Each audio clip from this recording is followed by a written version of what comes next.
Health is the most important value. Especially now, scientists and researchers around Europe have been looking for ideas how to transform healthcare. In EIT Health, we believe that innovations can enable breakthrough performance.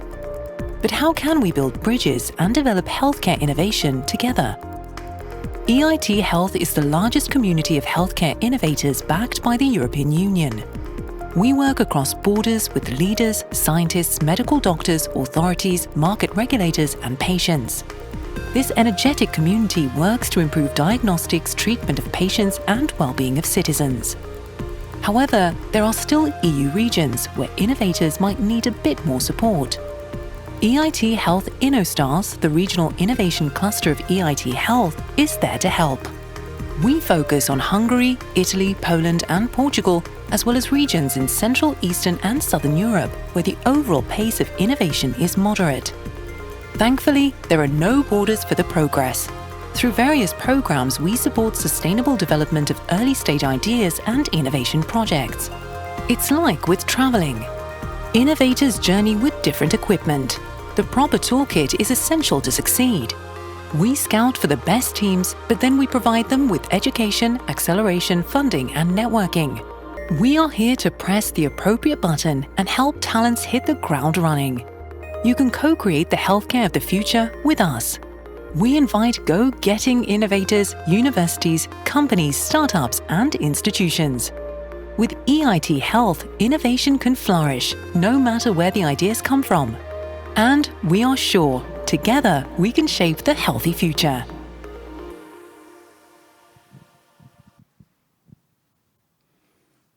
Hello, good morning. This is Ferenc Pongrácz speaking from Budapest, and we are very thrilled, excited about introducing and show you online, and we have some audience here in the room as well.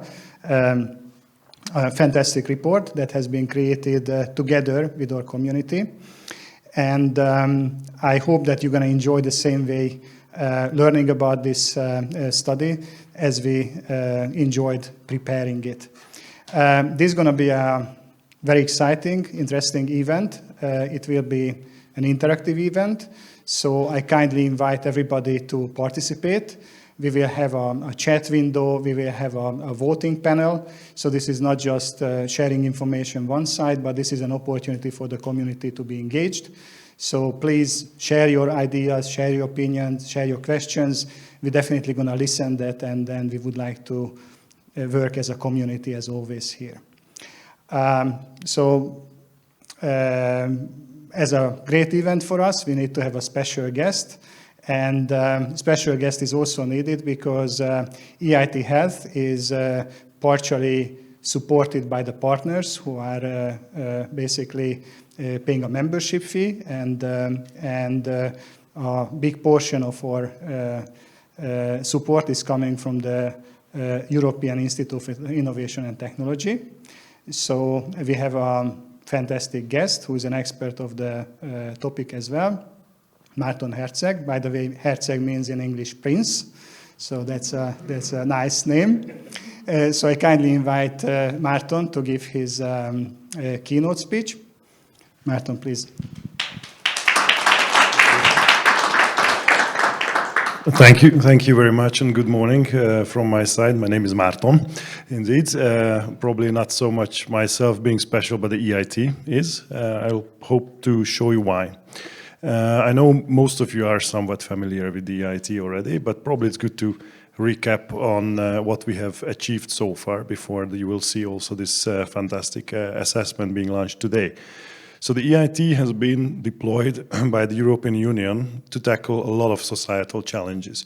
You can see some of them listed here, ranging from climate change to digitalization, sustainable energy, raw materials, health sector being one of them, but also food supply chain, added value manufacturing, urban mobility, and most recently, culture and creativity as well. We also have yet another innovation community in the pipeline, which will be most likely set up following a decision of the EIT Governing Board after 2026.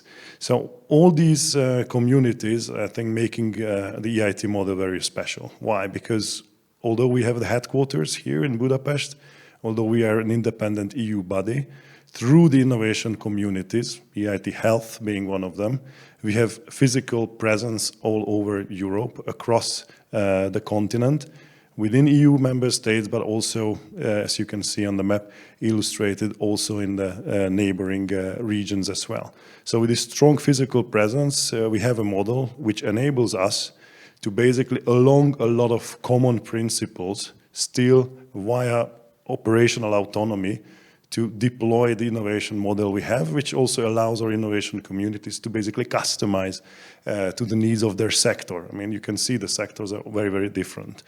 I've put up this slide basically as a potential cliffhanger to the next discussion points you will see, because indeed the ecosystem maturity assessment brings a very valuable but probably a specific aspect to the EIT ecosystem itself, right?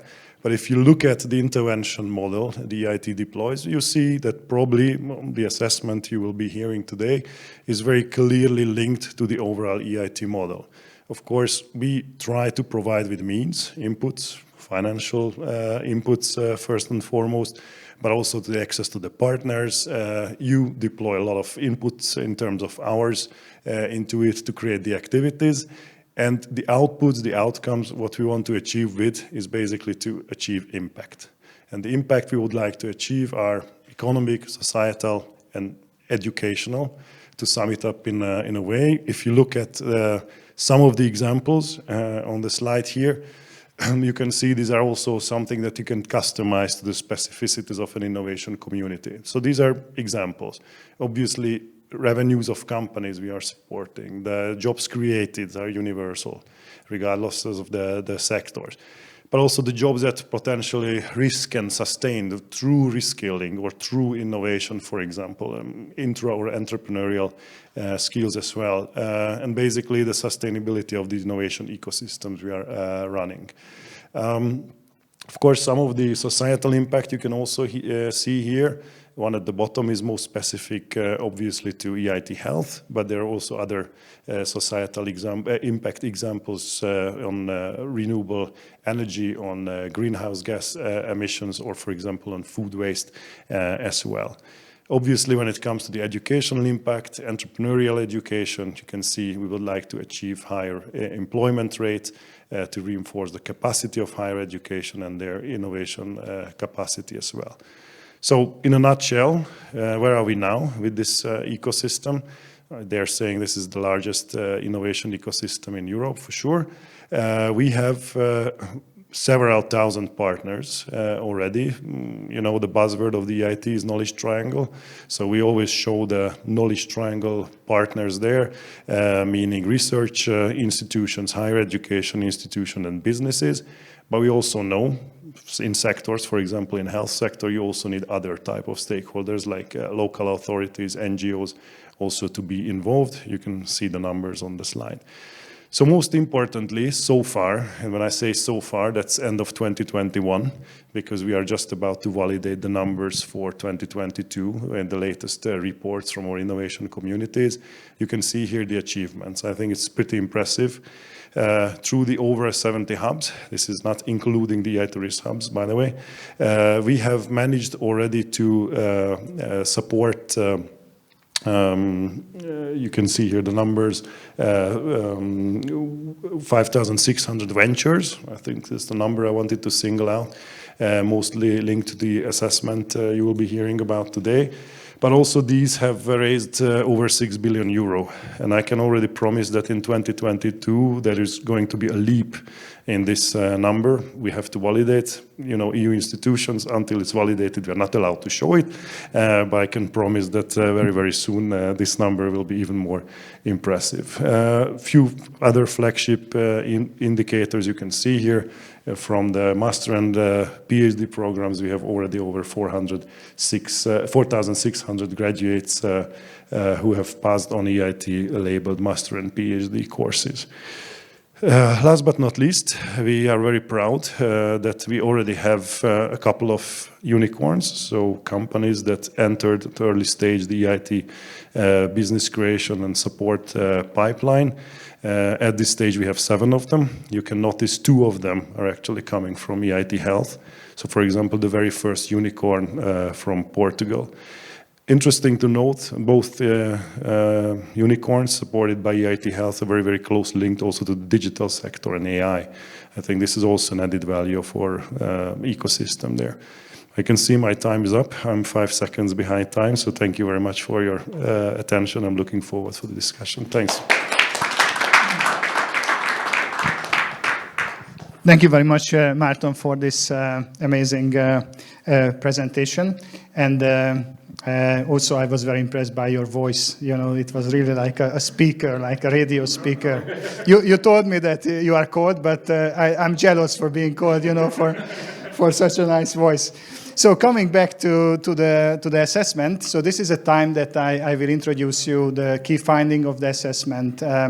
And before I do that, I just want to say that we have 2 fantastic colleagues here in the room. This is Zofia Meisser and Adi Hores. So they are the colleagues who actually made a key role of writing this material, and a little bit I helped them as well, putting together, but also there's a huge team, and I will tell in the end who are behind that. And Márton just asked me a question that he said that usually kind of consultants are doing this report. And I told him that, look, you know, this was on purpose that we did not ask consultants to do that, because this is something that our community put together. So that has been a development for the team. So the ones who worked on it, you know, has learned, has developed themselves, and this knowledge stays in the community. And it was an excellent team effort. So you will see that actually hundreds of people actively participated. And I believe this is just a first step. So obviously, you know, there are many things that we could do differently, we can improve, and so on and so on. But I think this is an amazing first step, you know, that the community is standing up and, you know, putting something together and putting the thoughts together. And that, you know, I don't want to say the conclusion in the beginning, but that's also a message, I would say. So let's talk about the report. Let's talk about the report. So, oops, yes, here we go. Yeah, there is some delay with the... Okay, cool.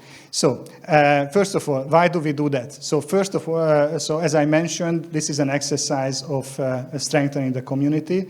Obviously, we want to make an impact, right? So, EIT Health has very noble goals. We would like to improve the health of the citizens of Europe and beyond. We would like to have more sustainable healthcare system, and we would like to have more successful health economy for Europe. So these are the goals. But how do we do that? Obviously, we execute many programs. And Márton just mentioned that there is an impact model. Someone said the Kellogg's model as well, but I like much better the EIT impact model this way. So definitely there is a way that we want to measure the outcome of our activities. And we have many activities, and we selected one. This is the startup ecosystem that is supported by EIT Health. And the aim here was basically, let's see how do we measure the success. But on the other side, what are the factors that are influencing that success? And why do we do that? Because we want to have better impacts, right? So this is not about, you know, just intellectual curiosity, but this is to make our job better. So let's talk about, you know, why do we do another report? So you can find dozens of ecosystem reports if you go to the internet with very good methodologies, with big institutes doing them. So why did we choose to make our own? First, I think I already mentioned that this is something that is improving the community. But on the other side, I think it's also a good example that you can see here that there is, let's say, two ways to approach sport. One way is that I'm sitting in front of the TV, drinking beer, watching football, and have a big opinion about that, you know. And you might have a tremendous knowledge, you know, of theoretical knowledge about sport, but it does not really improve your health. So you will see two fantastic colleagues later on. We have Adi Barel. Where is Adi? Okay, anyway, so you will see she's in a great form. And, and you know, I believe her that she's doing sport, not talking about sport, but she's doing sport, right? The same thing, we have George Pimenta. We just talked yesterday that he's running a marathon. So, you know, this guy knows something. So for them, these people, you know, are absolutely role models. And we want to behave the same way. So we don't want to talk about sport, but we want to do sport. And during doing the sport, you know, we want to learn and improve our knowledge about that as well.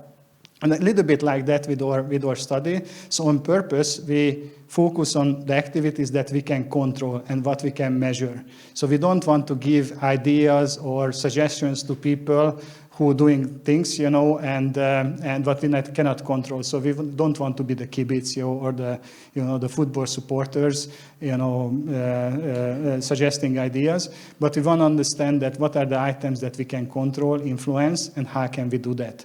And how do we measure our success? So that's why we made a specific report. However, I think doing that might help people outside our community as well, because they can see, you know, what did we learn, they can see the methods we do, and I believe that that might be an example, bad or good, but at least something to think about for other people as well. Good. So, a couple of words about the scope and the universe of the report.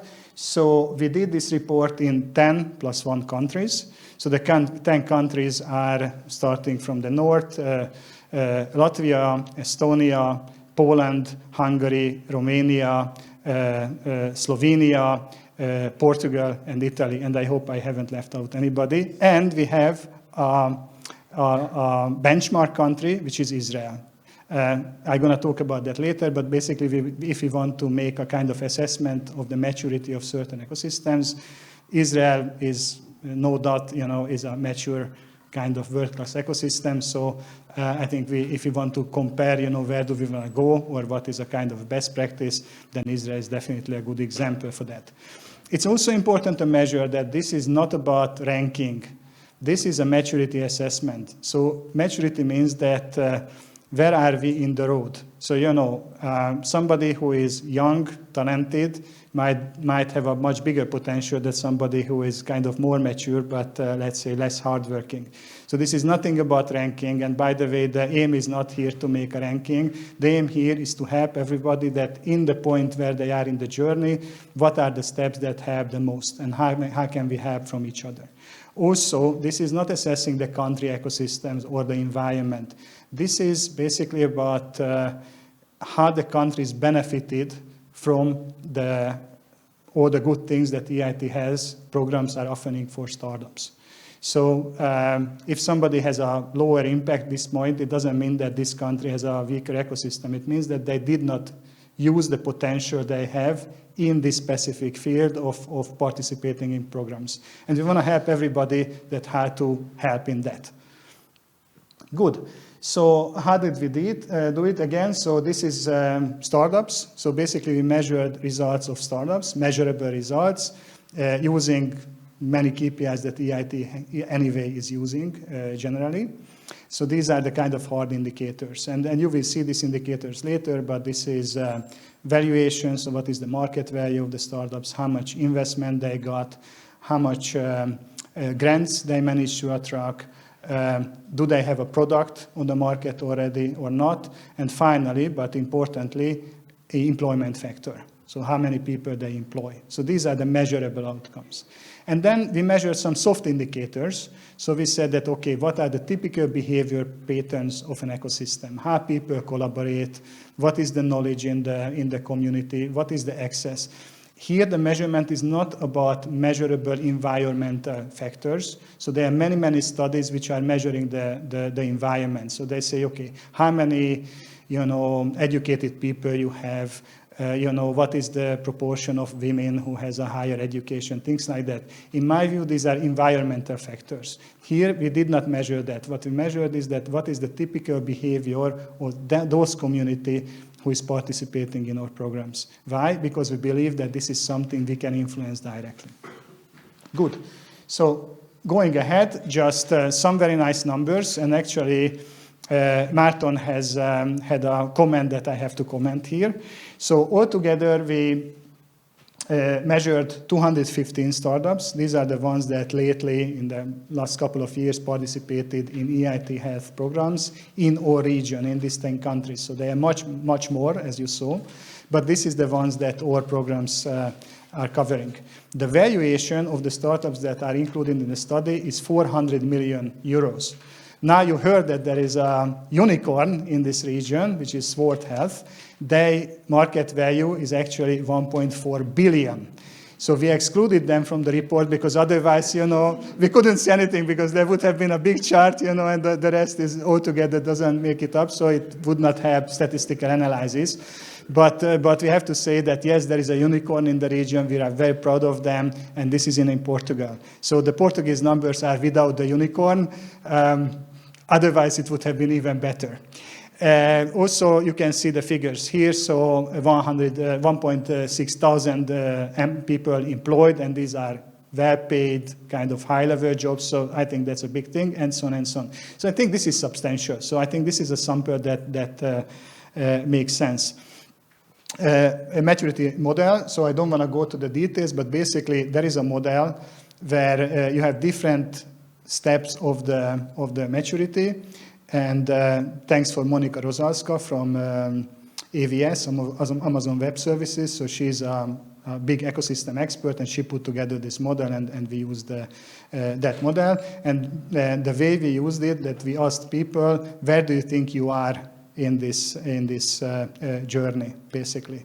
And as I said, we used interviews. And we used questionnaires, something like more than 200 people answered our questionnaires, and we made 40 deep interviews. Actually, Adi Horesh did all the interviews, so congratulations. That was an exercise, I would say.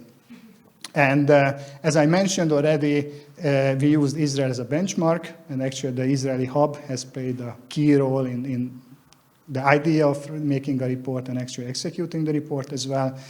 And you can see some very impressive numbers. So I think this is not the time to explain why Israel is a world-class ecosystem. Everybody knows that. Good. So what are the findings? So we had a kind of scoring, adding up, that what is the kind of result in terms of measurable results, and also what is the result in terms of this perceived maturity. What you can see that these things are relatively close to each other. So there is a strong relationship, if you can see that. And also there is a strong relationship, actually something like 90% correlation between the respondent number and the measurable results. So where the ecosystem is more active, with other words, where the people took the time and answered our questions, that was a very strong indication and prediction how the ecosystem is working. By the way, congratulations to Romania, because we got the most responses from Romania. And also you can see that where we had more responses, where the system is more active, more or less people has very good view on where they are in the maturity model as well. So there is a kind of good picture about our position, and where we had less responses, the performance of the startups is lower, but also there is a kind of mismatch between the perceived and the measured performance. And we had a very nice map, and by the way, this is the point that I would like to highlight, that there is a fantastic microsite for this study. So if somebody wants to go to the details, that then is an opportunity to really see the analysis. We have a country report, as you can see here. You can make benchmark, you can compare countries, you can read success stories, you can read quotes. So that's really a kind of nice summary of what the community said about these things. And finally, let's talk about the conclusions. So what is very interesting, we thought that, but I think with the study we managed to prove that basically the higher collaboration level is resulting or goes in hand with better quantitative outcomes as well. And why is it interesting? Because we can measure the hard indicators, but it's very difficult to influence them. But on the other side, we can invest in community building, so we can influence very well the soft factors. And I think this report showed as well, like many other studies, that if we manage to improve the community, the soft factors, the way people are working together, then we can expect better hard outcomes as well. So I think that's the kind of main message. And finally, we want to invite you to work together. So we are a community of innovators, as you heard, and it's very good to join to this community. There are many ways to join that. You can be a member, you can participate in programs, you can make challenges as a corporate. And it's much better to be in a trusted community. So doing things alone, doing science alone, doing sport alone, doing whatever alone is much more difficult than doing it in a great community. So simply, we are inviting you. I hope you will feel that this is a vibrant and professional community. So I think it's really definitely worth to belong to that. And finally, I want to say again a big thanks for the team who kind of directly contributed to the report, but also all the ones who are here. I heard that more than 200 people actually are following us online, and as you heard, more than 250 people participated with contributing their opinion to this study. So thank you very much, and we're going to continue with a panel discussion. So I would like to kindly ask the first panel to come to the stage. And yes, so that's the next step.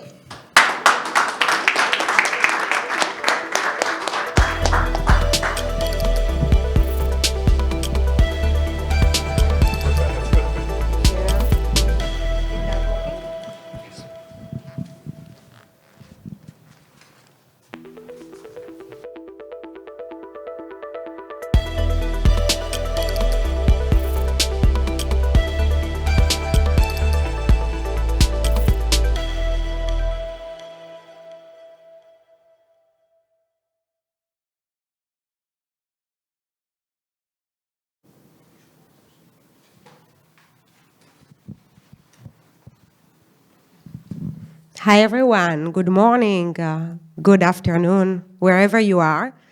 My name is Adi Barel, and I am the head of the global outreach of the EIT. We are here from Budapest. I wish you could feel the energy in that room. We have very high energy. And I also wanted to reach out and ask you guys on the chat, online, please respond, please be active. We want to hear your thoughts. This is why we do that. So today we have a very, very strong panel here. People actually came all the way from places in Europe. We have Romania, we have Italy, and we have Hungary here. And I'm very excited to talk about the importance of collaboration in the ecosystem based on the report that we just saw. So I wanted to introduce the panelists.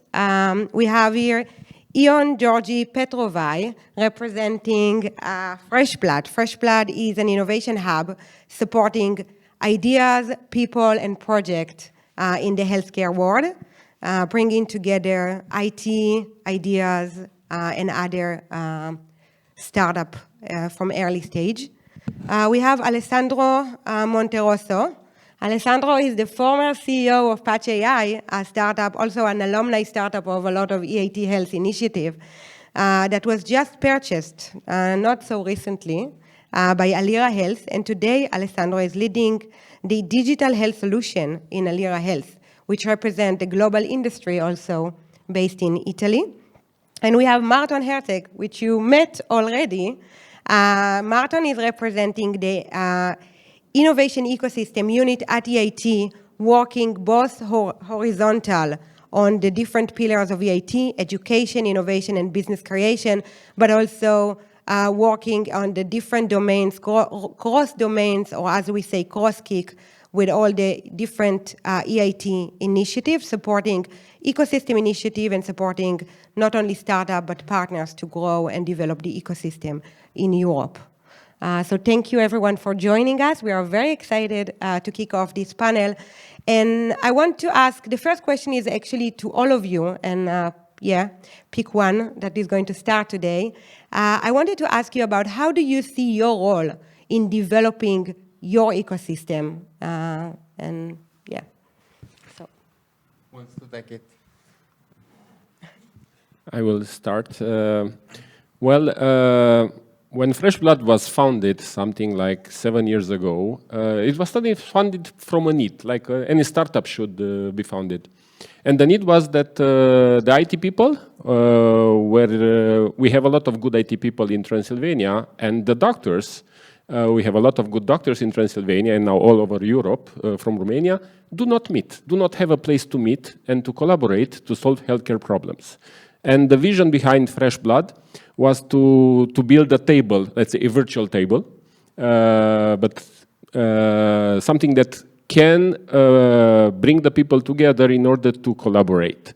And this has been our mantra, and as you said, Adi, we are starting from ideas because people would come to you with an idea or sometimes in healthcare with a frustration, but then you need to find the people that are motivated to transform this idea in a project and maybe see a partnership developing.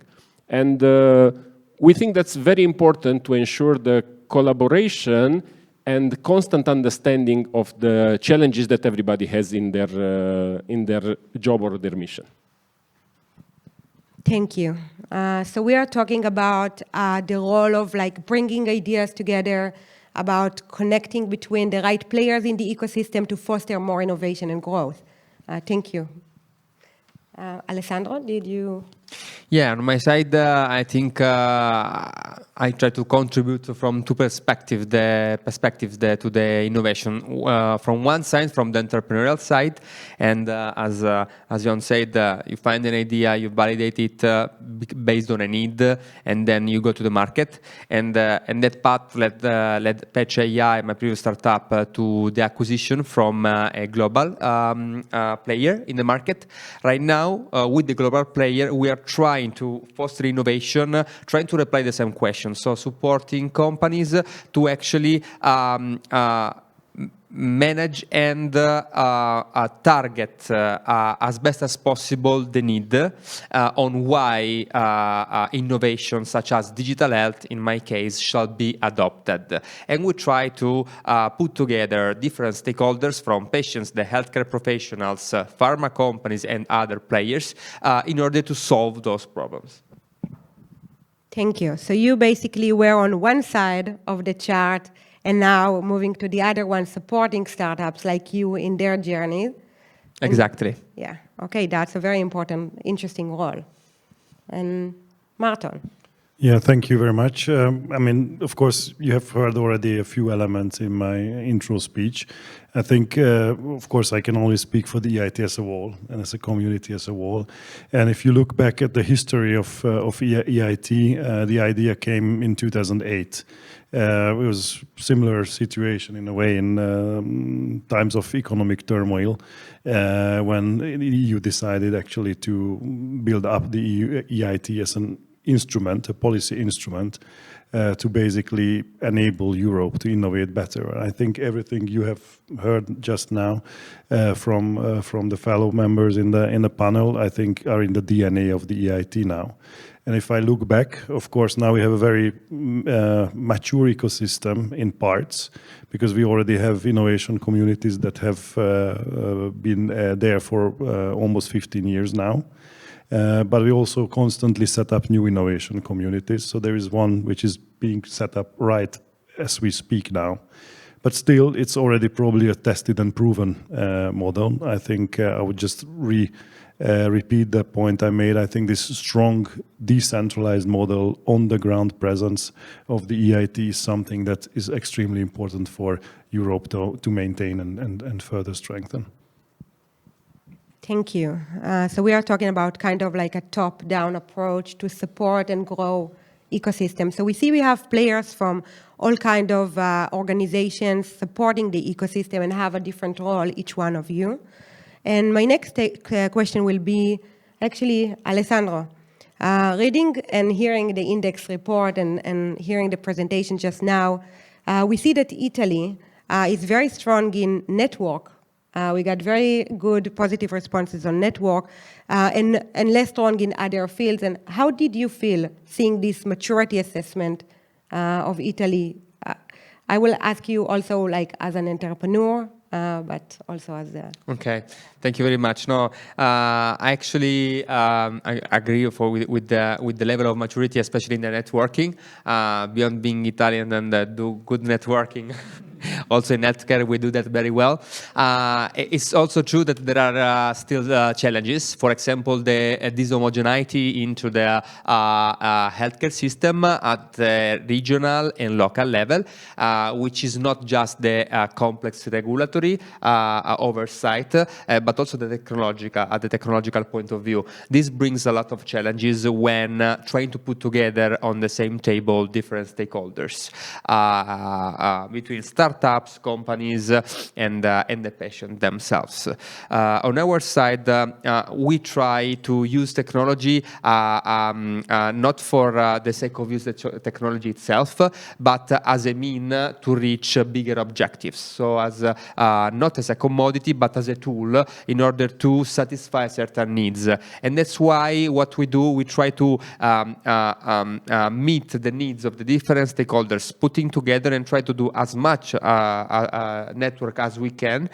Indeed, we put at the same table the research institutions, the startups, the patients, the healthcare professionals, and the pharma companies, all together to try to do a win-win strategy for all the stakeholders and reach a final solution that is successful. And most of the times we have seen with our partners that the reasons of failures is actually not the tool itself, can be the best solution technologically wise, but is the, let's say, go-to-market, so the more entrepreneurial side of it that sometimes is failing, or the first couple of steps, such as the need, the unmet need, so the product is going to reply to a certain unmet need. Sometimes these questions are a bit lacking or not very targeted, and this brings then most of the problems when trying to implement the solutions. Very interesting. Thank you very much. So Ian, reading your country's assessment, Romania, we see you guys are very strong in know-how. Also network is there in a high rank. How do you feel about the assessment and about, are you related to it? Do you feel like it's on?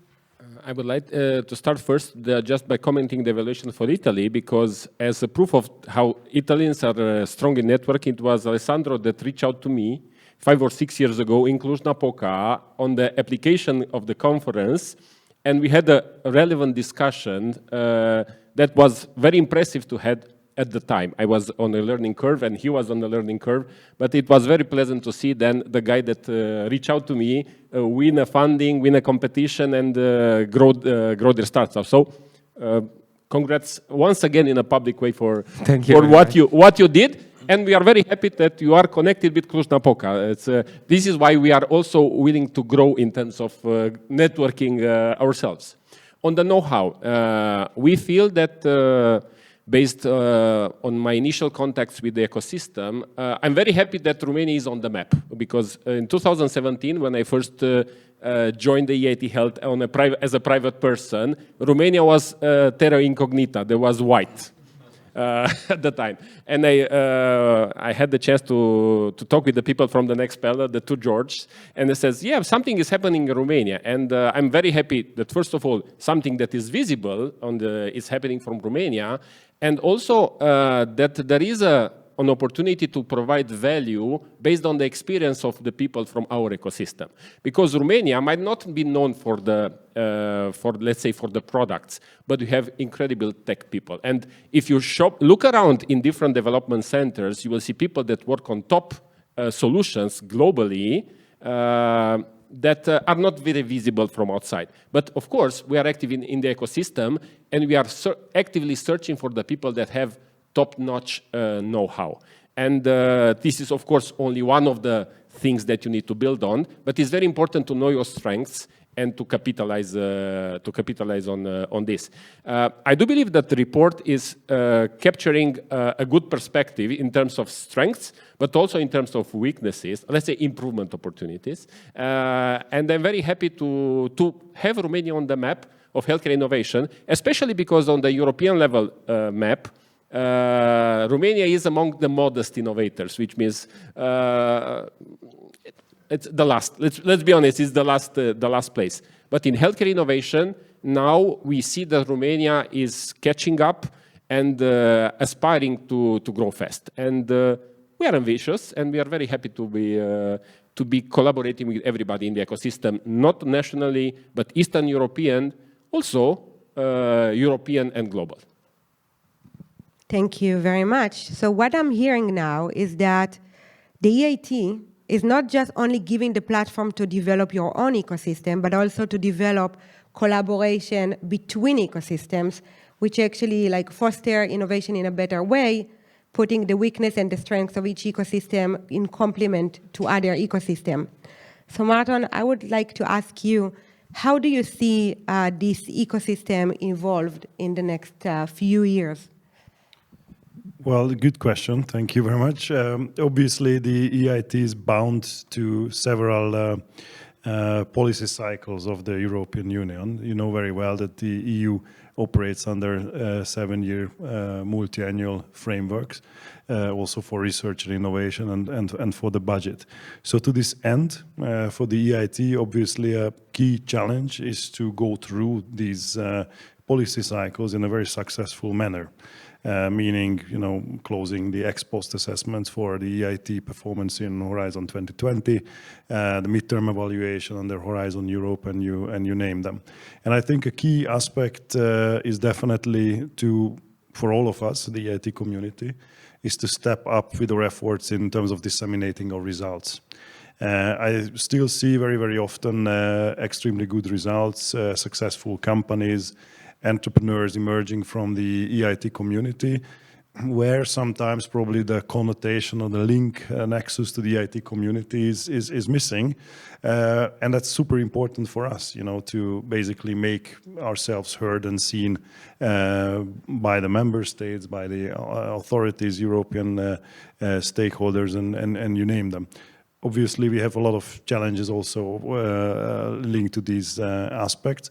But I think all in all, if we are stepping up with these efforts, hopefully we'll be able to roll out new innovation communities, to continue with increased budget also after 2027, and probably solidify our mandate. And of course, the EIT model has been improving over time. I'm sure we'll always identify potential further improvements in the model too. Thank you. So I heard we have to celebrate success stories. We have to do more economic PR to attract more stakeholders to the ecosystem. So this is where we are heading. Also, I think this report is kind of in that direction. We don't have a lot of time, even though it's a very fascinating panel. So I wanted to take some questions from the audience. So the first question will be, maybe I will refer to Ion and Alessandro. Where is the bottleneck for a startup in your region? Like, how is the journey? Where does it stop? Where is it hard to find the next stage for them? Well, healthcare innovation, it's complicated. It takes quite some time. So I could not say one bottleneck, but if I would reframe it, what would I like to have in order to help the Romanian startups or the innovators in our ecosystem grow faster would be two things. Access to, let's say, more support from the administration and the government. And that would be, has been pinpointed in our evaluation for Romania, that there could be more support and long-term planning.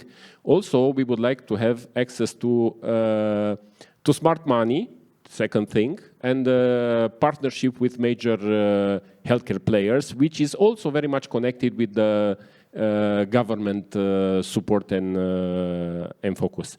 And it's EIT Health has been very helpful even helping us define the reality. Our local capacity building, which is called Hub Vantage, has this objective of reaching out the stakeholders and putting them in contact with startups in order to provide the reality behind the myths. There is a lot of mythology in healthcare innovation, and it's important that people have, like in medicine, a fast diagnosis. So to sum up, we are building some steps in this direction, aligning stakeholders, but we would like to have a little bit more government support, a little bit more smart money, and a little bit more collaboration with healthcare, major healthcare stakeholders. I hope the audience hear that, and you can LinkedIn. Alessandro, do you have any comments? Yeah, I'm going to be very, very concise because we're running out of time. So from the entrepreneurial standpoint, I think that in our region, one of the bottlenecks among the others is regulatory, because whereas in any other field, from go-to-market to marketing to any other topic, you can find creative ideas to try to tackle problems. Regulatory is just there. You need to face it, break your head to the wall, and just comply. So one of the bottlenecks that would create problems if you don't are ready since day zero to regulatory is compliance. As director of digital solution at Alira Health, I will say that the bottlenecks is to actually try to understand where our stakeholders, our clients are in the healthcare journey, in the digital healthcare journey, to find the right solution to the right problem to bring to the market. Thank you very much. I personally have a lot of questions to you guys, and I see also the audience have a lot of questions, but we don't have time. So thank you very much for the panel today. Super interesting. And feel free to connect with us on LinkedIn, and we also shared some links on the chat, Fresh Blood link and others. So thank you. And moving on to the next panel. Thank you. Thank you, everyone.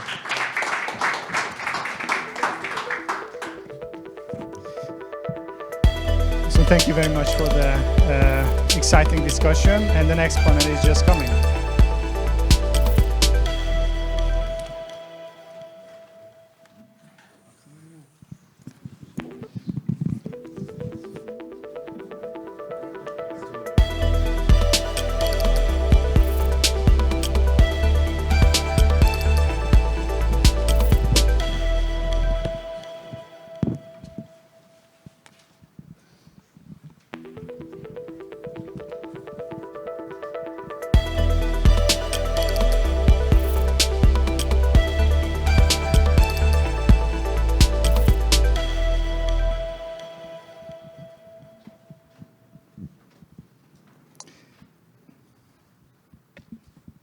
Excellent. So here is the second panel, and I would like to welcome our panelists.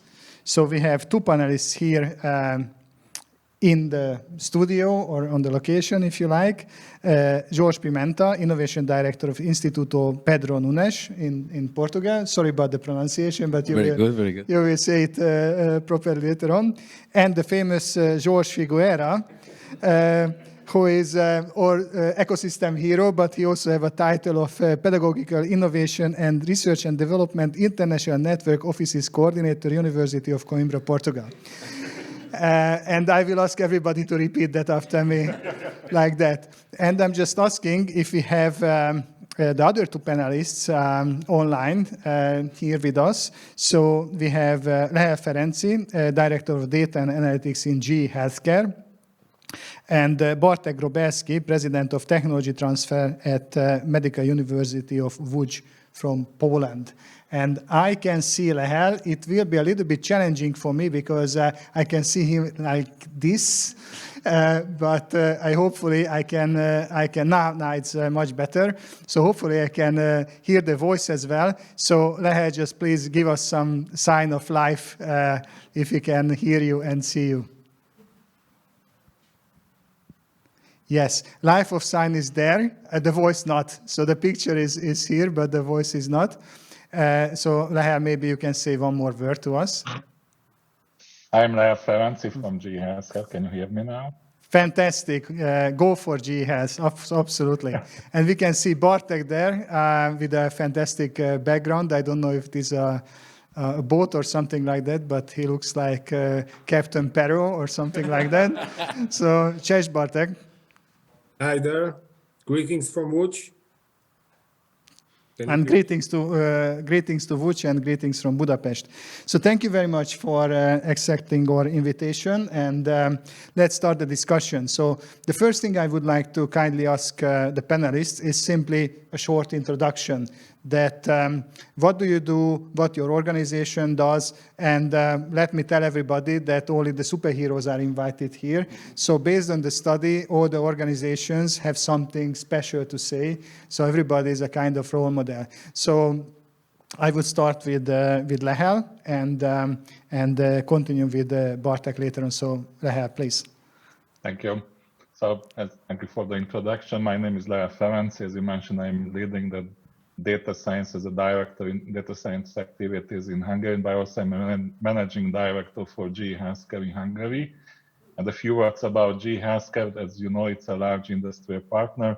It's a leading company in the medical technology, pharmaceutical diagnostic, digital solutions, and practically we can say that we are a transition from last year. It was a spin-off for the larger GE, and now GE Healthcare as a standalone company appears in the market. That's about GE very shortly. Thank you very much, Bartek.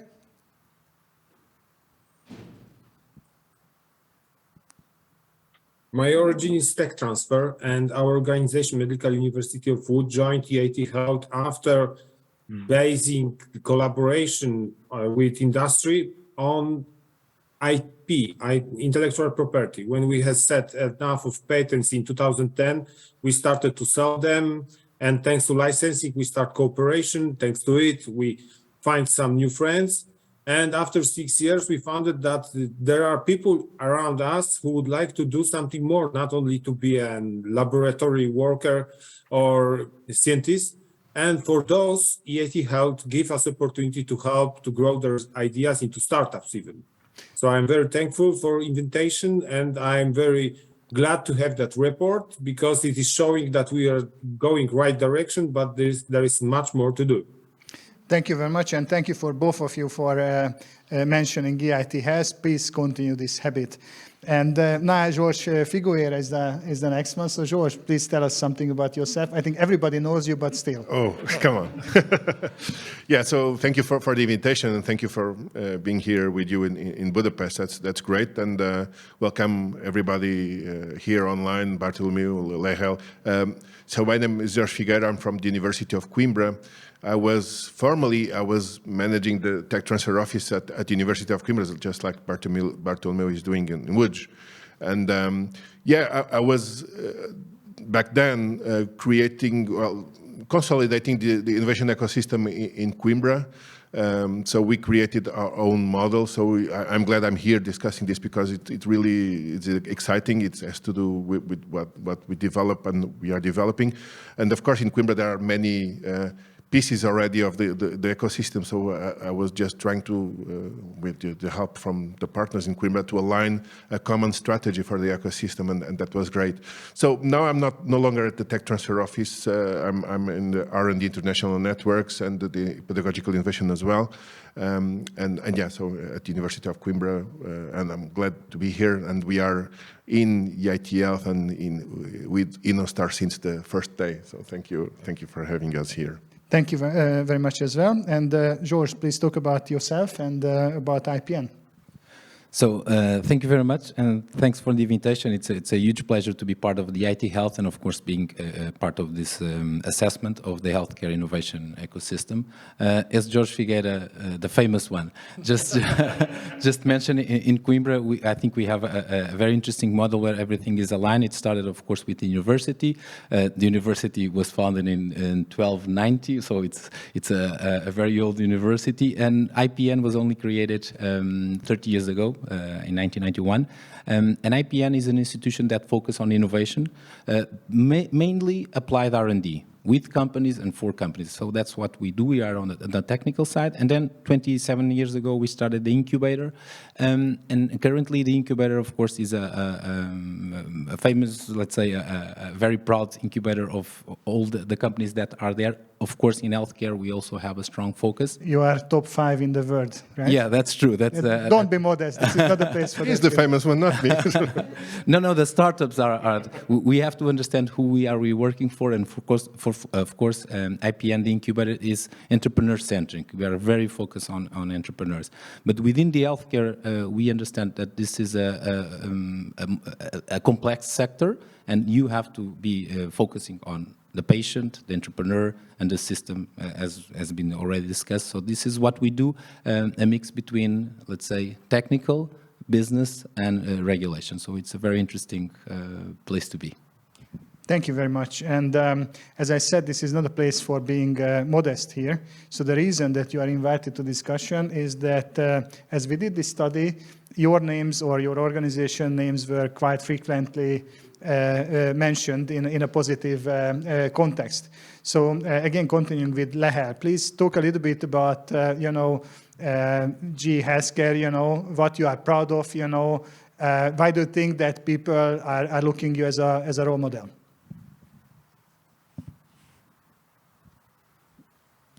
You're muted, Lehel. Thank you. Sorry, I put myself on mute.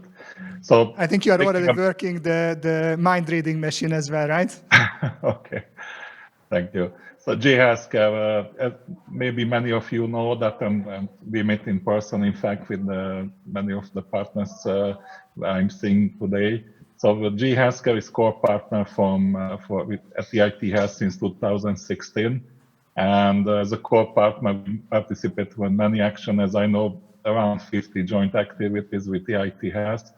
And obviously the goal was to partner together and to foster European healthcare transformation and involvement of the European citizens and to get closer the technology, the science and innovation to our partners as a large company in Europe. We share also common goals with EIT Health. We want to accelerate the digital transformation in healthcare, how we can bring the IT and the clinical expertise and to drive the innovation in healthcare in this dimension. And thanks to that, we have very good, elaborated very good partnerships Europe-wide. And we have started to collaborate with the EIT centers across. We have projects where we collaborate with around dozen of partners as well, and we had successful projects. And also, for example, we supported many large activities, and I want to just highlight the Hello AI activity in which personally took part in the first event. This is ongoing since 5 years. It can claim that we can access around 2,600 participants from 70 countries and like 85 plus topmost speakers involved across industry-wide and academic-wide. And we had around 25 live events, and there is we grow a significant community behind this. The second large topic what I like to mention is the Health Venture Lab. This is also going since like 5 years. We reached to around 100 plus startups during this program, representing more than 20 countries in Europe. And for example, even personally, Jon Patro, I mentioned that in Romania, the startups and the climate, I'm proud that I was helping one of the startups doing such a program from Timișoara, from Temeswar in Hungary. And I see, if I probably remember them, Six Vision, they were very successful, and I heard that they're making good progress. So just a few with some real example. And one of, not the last, but I would like to mention the Europe Catalyst program, which is a unique training program, a methodology, and we identified the most innovative, impactful solution. What are the unmet medical and healthcare needs, and we try to train the teams who are participating and supporting them in this area. Thank you. Thank you very much. It's really an impressive list. And I would like just to repeat and highlight again the Hello AI program, which is open at the moment. And this is something where you can not only read, in Facebook about artificial intelligence and the kind of, general things, but you can really dive in with world-class experts like, for instance, Lehel, who is really, one of the people in the world who knows the most how to use AI in imaging or in healthcare. So I highly encourage everybody to enroll and learn about that program. It's definitely something that creates a future, and you can be part of that. So Bartek, please tell us, why Vuj became very famous now because of innovation. What is the secret sauce there? The question is giving an answer that is not true, because I do not believe that Vuj is famous. We are proud that we have, thanks to being part of EIT, opened people's eyes for new way of life, because startups is a new way of life. And thanks to us, they started to think about it, and they are trying every day. When we look into the report, we can see that our maturity level is only 3 experimenter. We can be successful in taking part in programs and operate and preparing them, like Startup Lab that we started 5 years ago, and until now we are doing it even after the financing stopped. We are making training and giving knowledge how to start your own company. But we do not have many successes in receiving external funds. So we still need to work harder to learn people how to get the idea more available for industry, more commercialized. Thanks to it, they will successfully do their own companies. So maybe something that is important from Europe point of view is the program Scientists for Industry, in which we are collaborating with many countries, starting Hungary, ending in Germany. Thanks to it, people can teach themselves how to become more interesting for industry after being scientists. So, of course, we are taking part in huge programs. We are doing small programs, but we are proud that we proposing and showing the way, but we are not still successful. Thank you very much. And let's move to the colleagues from Coimbra. So actually, I think Coimbra is the only geographical location where we have 2 invitees in this panel, and this is obviously not by mistake. We already heard that IPN is one of the highest ranked university incubators globally, actually. And it has been established by the University of Coimbra. And also there is a very interesting collaboration there with, let's say, Science Park. And also there is a leading hospital in the city. And for those who haven't been to Coimbra yet, which I highly recommend to do so, this is something like 150,000 people regional center or city. So this is a city which is kind of typical in Europe. So, there are many kind of regional centers like that. And people who are living in cities, and I'm coming from a city like that myself as well, which is a kind of similar size, it's a challenge to be on the European map. So please let us know, what was the work, what is behind your success to have such an impact. And actually, please talk about the impacts as well. So I know that you've got, unicorns coming, you are ranked highly. So please talk about, the activity, and also, that what is the work behind that, what we can learn from you. Yeah, so that's a very interesting question. Thanks for that. But it's a marathon, right? We were discussing that. And for that, we have to thank first the university, because it all starts with the know-how, the knowledge. Without this, no ecosystem can be built. But in the end, we are discussing business, okay? So this is where I think sometimes within this chain, something is lacking.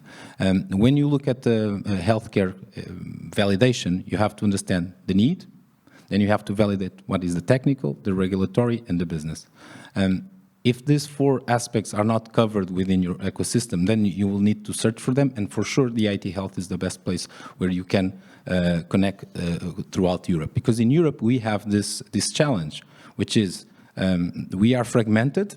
That's how we are. We are in Budapest. If we would be in Helsinki or Lisbon, different challenges. But at the same time, there's our strength. Because if you need to get know-how within the network, you will find. And that's the support you need. So I believe that in Europe, we need to be also, as ecosystems, think like startups, right? You have to, where are the resources I need and how can I connect and establish? And that's what we did in Coimbra. And sometimes even in small cities, it's hard to put people together and talk and align and have this strategic alignment. And for that, you have to have some compromises, right? Maybe I no longer do this because someone else is doing and I will focus on that. So that's maybe the learning for other ecosystems is understand where you are good, understand what you lack, and make the commitment to move from the next year or 2 years or 5 years plan so that you can give the support. Because in the end, we are talking to patients, we are talking to entrepreneurs, we need to give the best support they can, believing that this is a marathon. And to run a marathon, first you have to be prepared, and then you have to have support, someone to give you water along the way. So that's, I think, what we can do well in Coimbra. So any innovator, any entrepreneur can come to us, can come to the university, understand what is the path. And healthcare has this paradox, because it's probably, if you want to start a startup or a company, is where you can have the most impact, because if you build a great solution, it can have a global impact, but at the same time, is probably the hardest journey, because it's a long journey. So for that, and Bartolomeo is there on a boat, you need to prepare before you go to sea. So I think to have these institutions that will help you navigate it, will help you to put everything you need on the boat is really the key. And then, of course, entrepreneurs. They are the center of all these innovators, not only just entrepreneurs from startups, but also innovators from corporates. And have everyone on board, and with maybe Captain Bartolomeo or any other captain that throughout Europe you'll find many captains, and IT Health, of course, is a community that has a lot of these drivers, these captains, and we have to just strengthen it up. And Jorge Figueira, how a university can contribute to that? So I hear very often, that we are a university, it's difficult to, make the connection to business. So I think that's a kind of unique thing. Many universities are strong in science, even maybe, in patents or publications. But what is the trick to commercialize that? So, when I started the transfer and trying to set up an ecosystem, we already had the pieces of the infrastructure. So a very good incubator with a successful already, a good university with good research, a science park, and all the pieces of the puzzle are there. So to move beyond our performance, we just had to put them working together under the same vision and same strategy. And it was not easy. It's a marathon, as George said. So we did our own benchmark. So I studied Tel Aviv ecosystem, MIT, Berkeley, Campinas in Brazil, Singapore, to see benchmarks. Not only one benchmark, but I see who is the best in ignition grants. And I studied, so I think that's the next step for this study, is to go to one step further, to go into detail, says, okay, we have here a good performance in government support.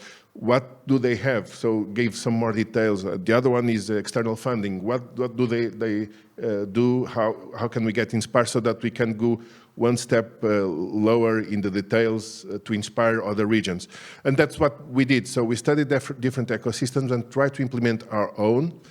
And we reach a good maturity. What we are missing, the next step, let me shortly, I'm running out of time, two short stories that I saw when we were studying ecosystems. One, it was in Austin, Texas, and they set up a coalition between the IC Squared, the incubator there, very famous one, the mayor of Austin, and the University of Austin. So they decided, and they do this kind of surveys to all the community in Austin, says, how can we help you better? And they says, what we need the most now this year is to have a direct international flight to Europe. We don't have it. We have to go to Chicago or some other place.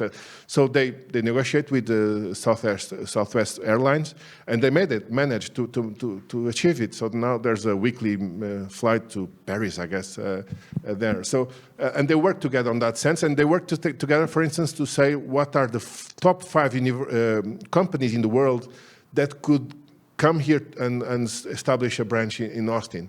And they decide what are the top 5, and then they go there, the mayor, the rector, and the president of the incubator with the business plan. We want you to come to Austin. This is what we have to offer. And they can negotiate because they are decision makers. They can lower taxes, etc. The other experience that I saw that could be interesting, it was in EIT Health, it was Groningen. So I studied Groningen. I went to the hospital, says, well, we do this and this and this under the Groningen agreement. Okay. Then I went to the incubator, and we do this and this and this under the Groningen agreement. And the mayor, the same, the economic development department, we do this and this and this under the Groningen agreement. And I asked, okay, guys, what is the Groningen agreement? It says it's 1 page signed by the rector, the hospital director, the incubator, that they agree that they have lunch at least once a month together. And under the organic chart below them also have lunch at the same time. So the tech transfer office has lunch with the economic department of the municipality, and they meet. And there's no specific agenda, just what are you doing? How can we align what we are doing? And it's as simple as that. So, and that's, I think, where EIT Health can help us, and that's the step that we... And these examples just show that you just have to prototype and execute whatever your community is strong at, and just execute it, because that's the lesson. Thank you very much, and that was really, I think, a very good kind of closing of our discussion. So definitely the best practice is to having a lunch together. Yeah. I have learned that definitely. Well. So thank you very much for coming, and definitely want to continue the discussion. And thank you much for Lehel and Bartek as well being with us. And next time we should have a lunch together. Yes. Thank you.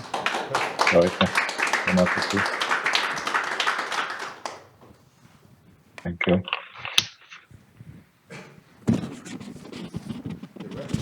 Must appreciate the Groningen agreement.